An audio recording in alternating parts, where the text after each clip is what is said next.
بسم الله الرحمن الرحيم. ألف لام ميم. ذلك الكتاب لا ريب فيه هدى للمتقين الذين يؤمنون بالغيب ويقيمون الصلاة ومما رزقناهم ينفقون والذين يؤمنون بما أنزل إليك وما أنزل من قبلك وبالآخرة هم يوقنون أولئك على هدى من ربهم وأولئك هم المفلحون. إن الذين كفروا سواء عليهم أأنذرتهم أم لم تنذرهم لا يؤمنون.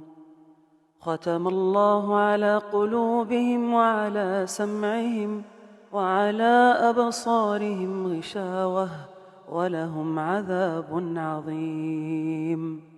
ومن الناس من يقول آمنا بالله وباليوم الآخر وما هم بمؤمنين يخادعون الله والذين آمنوا وما يخدعون إلا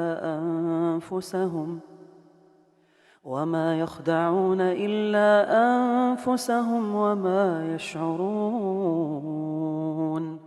في قلوبهم مرض فزادهم الله مرضا ولهم عذاب أليم بما كانوا يكذبون.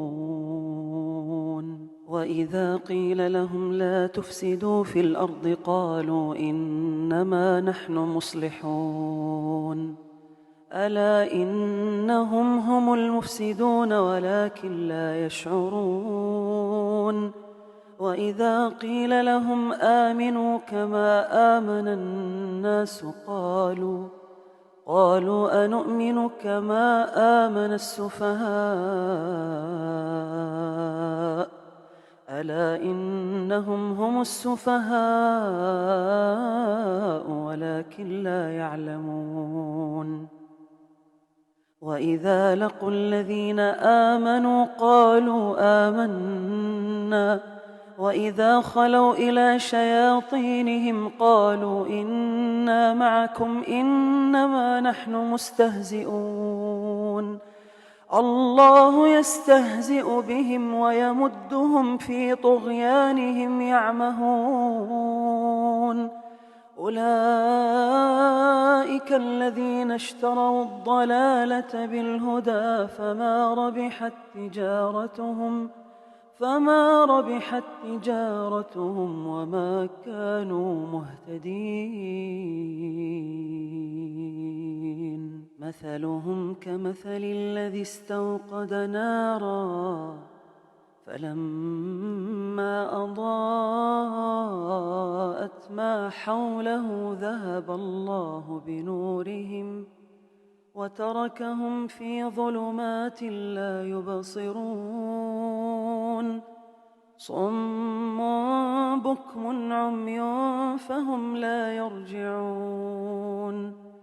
أو كصيب من السماء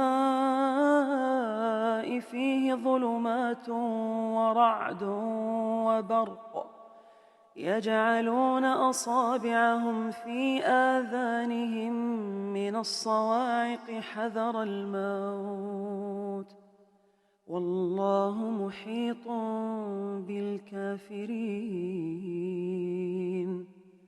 يكاد البرق يخطف أبصارهم كلما أضاء لهم مشوا فيه وإذا أظلم عليهم قاموا ولو شاء الله لذهب بسمعهم وأبصارهم إن الله على كل شيء قدير.